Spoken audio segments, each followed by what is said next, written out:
Vamos orar então, pessoal, para a gente poder começar a nossa live, estudar hoje Efésios capítulo 3, o prisioneiro por amor aos gentios. Irmã Maria do Parque, Deus te abençoe, seja bem-vinda. Vamos orar? Pai amado, te bendizemos nessa noite, te agradecemos pela oportunidade de nos encontrarmos nessa sala virtual, com o propósito, ó Deus, de estudarmos a Tua Palavra. Mais uma vez, ó Deus, queremos receber do Senhor. Queremos aprender do Teu Espírito. Queremos dar unção que nos ensina. Pai, em nome de Jesus, queremos ser transformados pela Tua Palavra à medida que a ouvimos, à medida que meditamos nela. Ó Deus, transforma-nos. Ó Deus, não queremos ser apenas informados, queremos ser transformados. Ajuda-nos, ó Deus, em nome de Jesus. Amém. Amém, queridos? Glória a Deus. Vamos então para Efésios capítulo 3, né? Eu já ontem fiquei muito emocionado, mas foi muito bom. Peraí, a Zete quer falar uma coisa. Teve que sair por causa da célula, mais tarde abriu, estava lá. Que benção. Não perdeu mesmo. A internet ontem trouxe algumas dificuldades, né? Mas em nome de Jesus vai ficar tudo bem. Amém? Vamos lá. Por esta causa, eu, Paulo, sou prisioneiro de Cristo Jesus, por amor de vós, gentios. Se é que tendes ouvido a respeito da dispensação da graça de Deus a mim confiada para vós outros. Pois, segundo uma revelação, me foi dado conhecer o mistério conforme escrevi há pouco, resumidamente, pelo que quando ledes, podeis compreender o meu discernimento do mistério de Cristo, o qual em outras gerações não foi dado a conhecer aos filhos dos homens, como agora foi revelado aos seus apóstolos, seus santos apóstolos e profetas no Espírito, a saber que os gentios são co-herdeiros, membros do mesmo corpo e co-participantes da promessa em Cristo Jesus por meio do Evangelho, do qual fui constituído ministro conforme o dom da graça de Deus a mim concedida, segundo a força operante do seu poder. Amém. Vamos parar por aqui. Sem problema, Kézia. Não vai faltar oportunidade, não. A gente vai tentar fazer isso em outro momento. Vai ser uma bênção. Eu creio que todos serão edificados.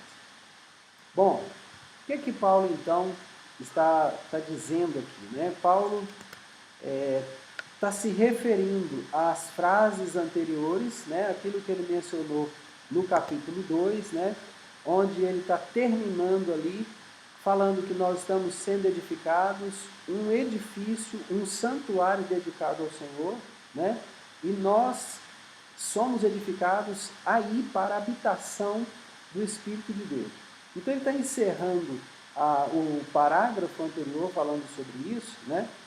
Dizendo que não somos mais estrangeiros, nem peregrinos, nós somos concidadãos dos santos.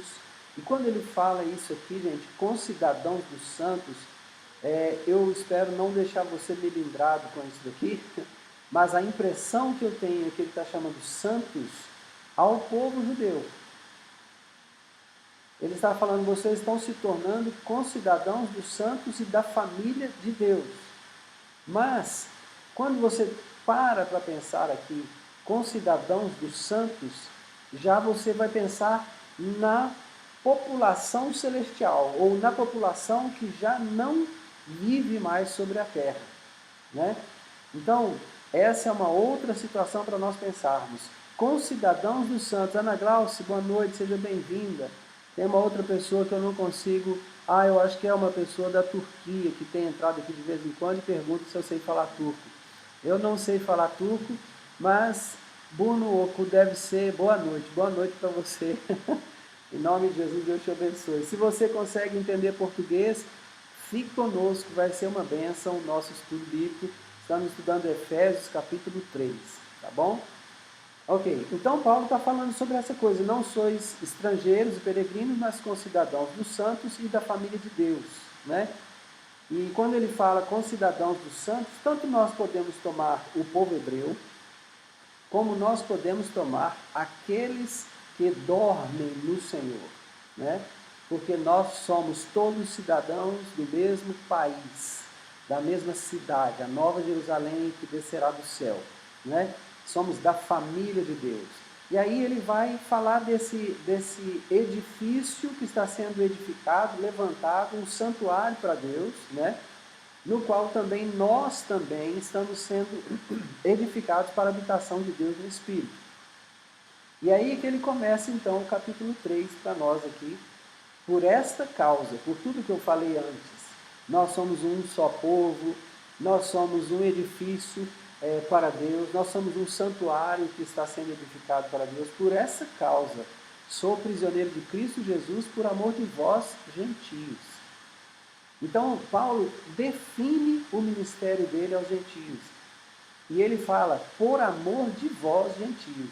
Não é para ele um peso, né, esse ministério, não é para ele um peso, sendo hebreu, né, ministrar aos gentios. Pelo contrário, a impressão que eu tenho é que Paulo se sente cumprindo o ministério dado a Israel.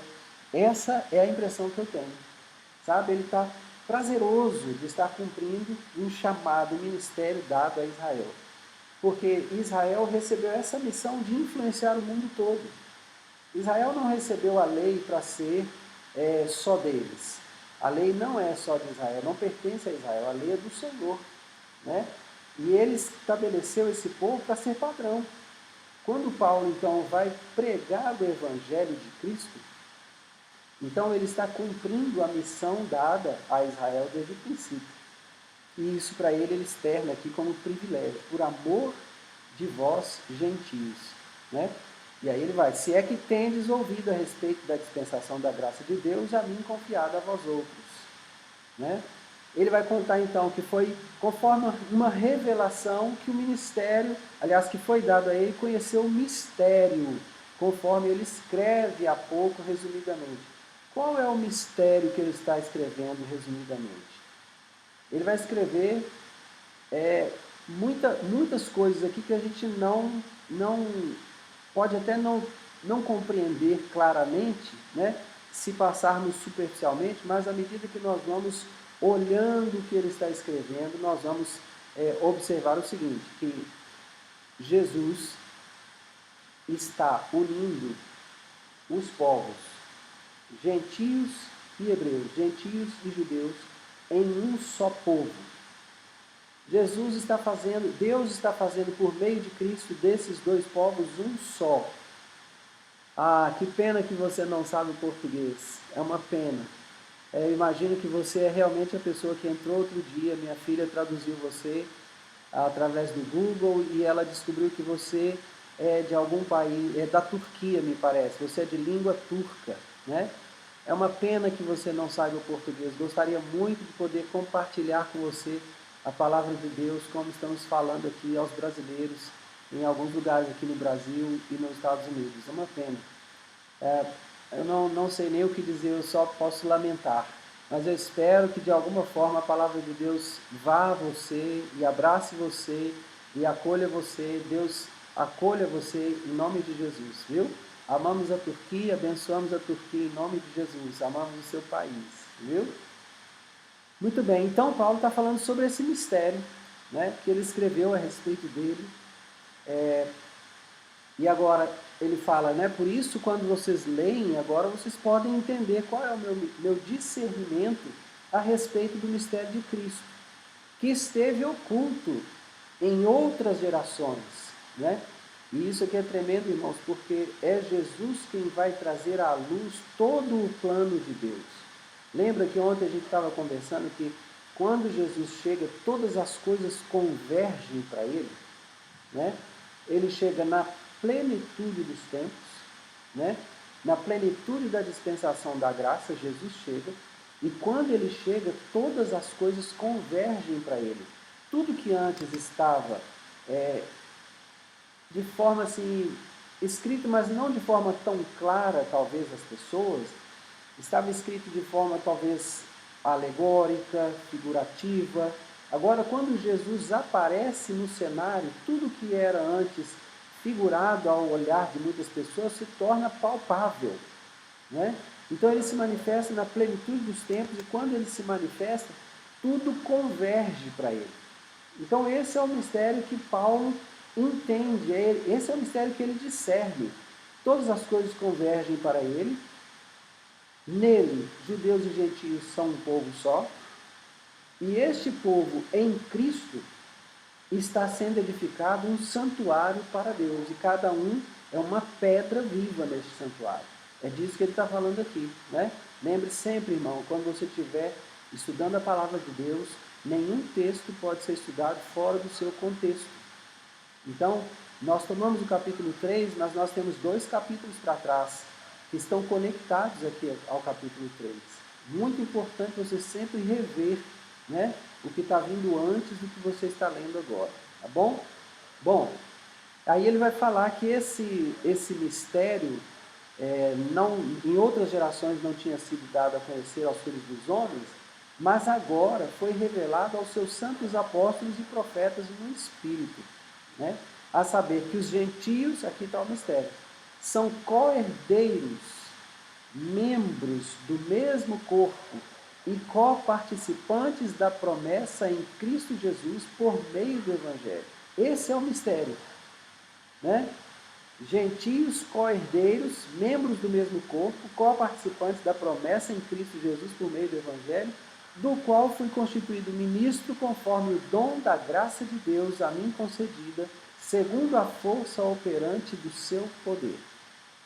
Então, Paulo está descrevendo aqui o seu chamado ministerial, né?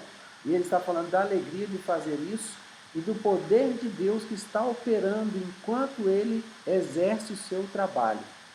Versículo 8. A mim, o menor de todos os santos, me foi dada esta graça de pregar aos gentios o evangelho das insondáveis riquezas de Cristo e manifestar qual seja a dispensação do mistério desde os séculos, oculto em Deus, que criou todas as coisas, para que pela Igreja a multiforme sabedoria de Deus se torne conhecida agora dos principados e potestades dos lugares celestiais, segundo o eterno propósito que estabeleceu em Cristo Jesus nosso Senhor, pelo qual temos ousadia e acesso com confiança mediante a fé nele. Portanto, vos peço que não desfaleçais nas minhas tribulações por vós, pois nisso está a vossa glória. Fantástico. Primeiro ele se coloca como o menor de todos os santos. Não acredito que Paulo tenha escrito isso por falsa modéstia. Não acredito. Eu acredito que ele tenha se colocado mesmo nesse lugar de ser pequeno. Pequeno como ele foi, escreveu a maior parte do Novo Testamento que nós temos hoje. Imagine se fosse grande, né? Ele se coloca como pequeno, fala desse favor de Deus, desse privilégio de Deus, de pregar aos gentios o evangelho das insondáveis riquezas de Cristo. Enquanto alguns de nós, às vezes, estamos tendo temores, estamos tendo pudores, né? Estamos até evitando nos manifestar, alguns estão como verdadeiros agentes secretos nos seus locais de trabalho, nas suas escolas. Ricardo Coelho, seja bem-vindo, querido, em nome de Jesus, Deus te abençoe, prazer ter você conosco, viu? Que a sua saúde vá sempre se recuperando e o conforto do Senhor vai enchendo o seu coração em nome de Jesus. Então veja, enquanto muitos estão se comportando como verdadeiros, como é que eu falei? O 007, né? O 007 aí. Muitos estão nas escondidos, na escola, no trabalho, no bairro onde moram. Ninguém sabe que ele é um servo de Deus, ninguém sabe que ele confessa Jesus como Senhor e Salvador da sua vida. Ninguém sabe, né? Agentes secretos, né? Paulo está aqui declarando com toda alegria: eu tive o privilégio de ser enviado a vocês que são gentios, que antes nem eram família de Deus, antes nem eram povo. Agora vocês são um povo só, são da família de Deus. Eu sou um privilegiado de poder compartilhar essas riquezas de Cristo. Essa é a manifestação que Paulo está fazendo aos irmãos em Efésios, né? Em Éfeso. E manifestar qual seja a dispensação do mistério desde os séculos oculto em Deus, que criou todas as coisas, para que, pela igreja, para que, ele criou todas as coisas, para que, pela igreja, a multiforme sabedoria de Deus se torne conhecida agora dos principados e potestades nos lugares celestiais, segundo o eterno propósito que estabeleceu em Cristo Jesus, nosso Senhor, pelo qual temos a ousadia e acesso com confiança mediante a fé nele. Gente, vamos entender isso? Principados e potestades exerciam um tipo de governo sobre o mundo. Por quê? Porque o homem pecou e deu a Satanás o governo das coisas que Deus tinha confiado a ele.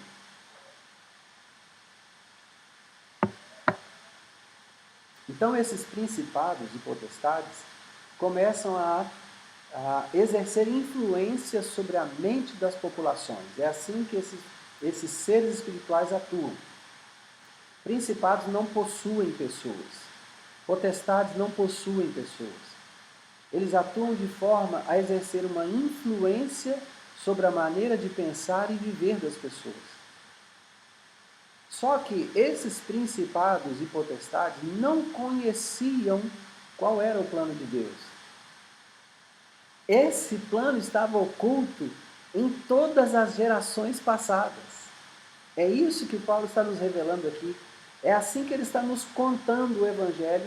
É assim que ele está pregando o Evangelho aos gentios, dizendo, gente, tudo isso que está chegando para vocês agora, que vocês estão recebendo, com toda essa facilitação que existe, hoje eu posso explicar para vocês o Evangelho, isso tudo estava oculto a todos os homens nas gerações passadas.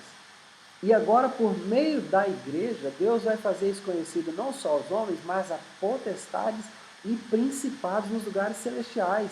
Por quê? Porque isso era o eterno propósito que ele estabeleceu em Cristo Jesus, nosso Senhor. Ou seja, há um governante superior a principados, potestades, dominadores, forças espirituais da maldade. Esse governante tem como cabeça Cristo.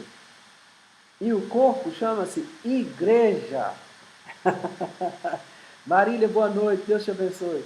Quem está entendendo o que eu estou falando, dê um glória a Deus aí na sua casa, falando, meu Deus, é isso mesmo. Glória a Deus. Há um sistema de governo que Deus estabeleceu sobre a terra, chamado igreja. Há uma governança que Deus estabeleceu para a terra, chamada igreja, da qual a cabeça é Cristo.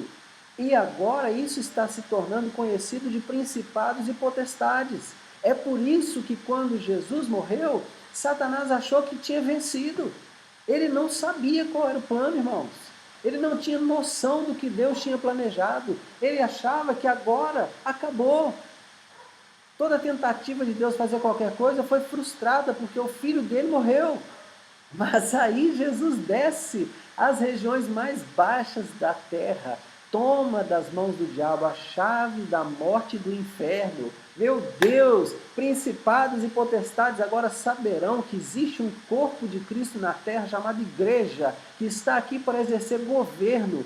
Portanto vos peço, não desfaleçais das minhas tribulações por vós, pois nisso está a vossa glória. Aleluia! Irmãos, a palavra apóstolo significa delegado, alguém que foi enviado com uma ordem, alguém que tem uma missão a cumprir. Apóstolo não é um título de governança, apóstolo não é um título de liderança, não, é um delegado, alguém que recebeu uma delegação da parte de Deus. Qual foi a delegação? Ide por todo mundo, pregai o evangelho a toda criatura. Quem crer e for batizado será salvo, quem porém não crer está condenado. Eu estarei convosco todos os dias até a consumação dos séculos. É isso que é ser apóstolo. Cumprir essa delegação. Apóstolo não é quem funda a igreja, como muitas pessoas pensam. Ah, aquele ali abriu tantas igrejas, então ele tem que ser ordenado apóstolo. Não.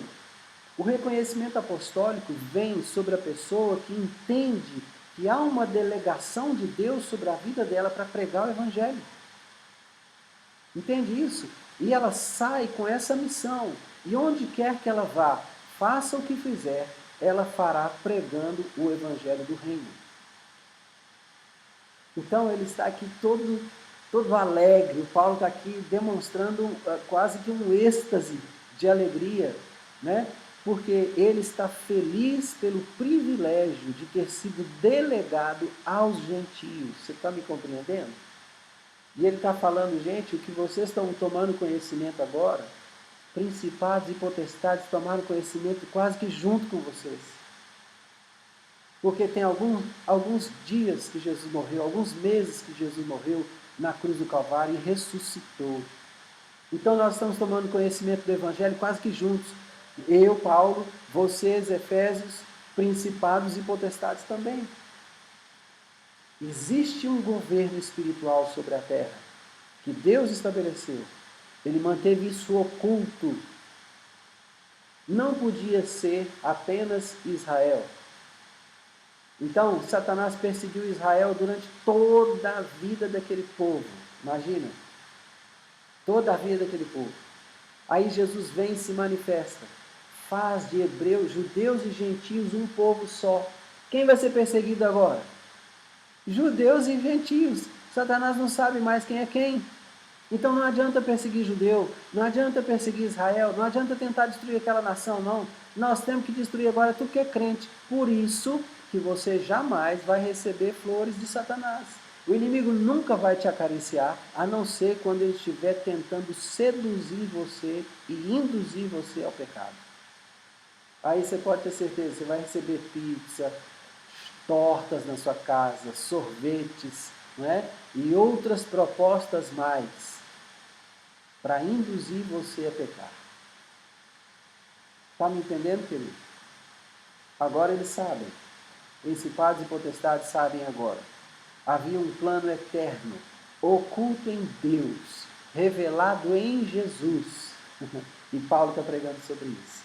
Então agora, versículo 14, ele vai expressar isso de forma mais terna possível. Olha só, por esta causa me ponho de joelhos diante do Pai, de quem toma o nome toda a família, tanto no céu como sobre a terra, para que, segundo a riqueza da sua glória, vos conceda que sejais fortalecidos com poder, mediante o seu Espírito no homem interior. E assim, habite Cristo no vosso coração pela fé, estando vós arraigados e alicerçados em amor, a fim de poderdes compreender com todos os santos qual é a largura, e o comprimento, e a altura, e a profundidade, e conhecer o amor de Cristo, que excede todo o entendimento, para que sejais tomados de toda a plenitude de Deus. Meu Pai, é só uma oração que ele está fazendo. Olha que oração que Paulo está fazendo. Ele está agora dizendo, está se declarando, por esta causa, por esta razão, agora que somos todos um povo só, agora que principados e potestades conhecem a nossa identidade, sabem o propósito pelo qual estamos na face da terra, agora eles sabem contra quem estarão lutando. Por esta causa me ponho de joelhos, diante do Pai, de quem toma o nome toda a família, tanto no céu como sobre a terra. Entenda a oração que ele está fazendo. Para que, segundo a riqueza da sua glória, vos conceda que sejais fortalecidos com poder. Ele está antevendo uma guerra. Se nós vamos participar de uma guerra, precisamos ser fortalecidos com poder, mediante o seu Espírito, no homem interior, porque a nossa guerra não é contra carne e sangue, é contra principados e potestades. Estes que tomaram conhecimento agora de qual é o plano de Deus. Então nós vamos ser fortalecidos no homem interior, e assim habite Cristo no nosso coração, pela fé, estando nós arraigados e alicerçados em amor, a fim de podermos compreender com todos os santos qual é a largura, qual é o comprimento, qual é a altura, qual é a profundidade, e conhecer o amor de Cristo, que excede todo entendimento, para que sejais tomados de toda a plenitude de Deus. Meu Pai, que oração tremenda. Ora, àquele que é poderoso para fazer infinitamente mais do que tudo quanto pedimos ou pensamos, conforme o seu poder que opera em nós. A Ele seja a glória na Igreja e em Cristo Jesus, por todas as gerações, para todos sempre. Amém. Aleluia. Que oração que esse homem fez. Que discernimento. Irmãos, eu aprendi que nós precisamos orar com entendimento, sabe? Nós precisamos entender qual é a situação pela qual estamos orando. Por isso, quando alguém me pede oração, eu sempre peço que a pessoa, podendo, me detalhe a razão por que ela quer que eu ore. Porque eu gosto de orar focado, eu gosto de orar sabendo a respeito do que eu estou orando. É muito fácil falar, Senhor, abençoa a Marília, abençoa a Zé, Senhor, abençoa o Amilcar, a Giovana, abençoa a Késia. É muito fácil, abençoa a Romilda. É fácil, abençoa essa moça lá da Turquia que está aqui na live conosco. É fácil orar assim. Mas quando alguém coloca para você um motivo específico, um foco de oração, aí você precisa orar com entendimento. Você precisa orar com empatia. Aí entra em funcionamento a intercessão. Sabe? É aí que você vai orar aquilo que está no coração de Deus. A nossa oração, ela alcança o seu objetivo quando ela nasce no coração de Deus. Quem está lendo meu livro vai achar isso lá, né? Quando a oração nasce no coração de Deus, então ela se torna uma oração eficaz. Porque a oração que nasce no seu coração, provavelmente, nem sempre, mas provavelmente, ela vai nascer de sentimentos egoístas, ela vai nascer de necessidades particulares, sabe? E então isso não é intercessão. A oração que nasce no seu coração pode não nascer daquilo que nasceu, pode não nascer daquilo que está no coração de Deus, pode não começar daquilo que nasceu no coração de Deus, sabe? Então, a nossa oração será eficiente, será eficaz quando ela nascer no coração de Deus. E essa oração de Paulo nasceu no coração de Deus. Paulo está orando pelo povo a quem ele foi enviado por Deus. Foi Deus quem enviou Paulo aos gentios. Ele está declarando aqui que ele exerce esse ministério com muito amor. Que para ele é prazeroso o exercício desse ministério. Então, quando ele está falando disso, por essa causa me ponho de joelho diante do Pai, ele está muito consciente daquilo que ele está fazendo, da oração que ele está fazendo e qual é a necessidade que os gentios têm. Mara, Deus te abençoe, em nome de Jesus, seja bem-vinda, querida. O Senhor abençoe sua casa. Então, ele está orando com conhecimento, sabendo qual a necessidade dos gentios. Essa integração judeus e gentios num povo só, não é? Ela não pode gerar nenhuma rispidez, ela não pode gerar nenhuma animosidade, ela não pode gerar nenhum tipo de divisão. Essa integração tem que ser plena, porque havendo unidade, o Senhor ordena a bênção e a vida para sempre. E aí a igreja cumpre o seu propósito. Então ele está sabendo exatamente por quem ele está orando e quais são as necessidades daquele povo por quem ele está orando.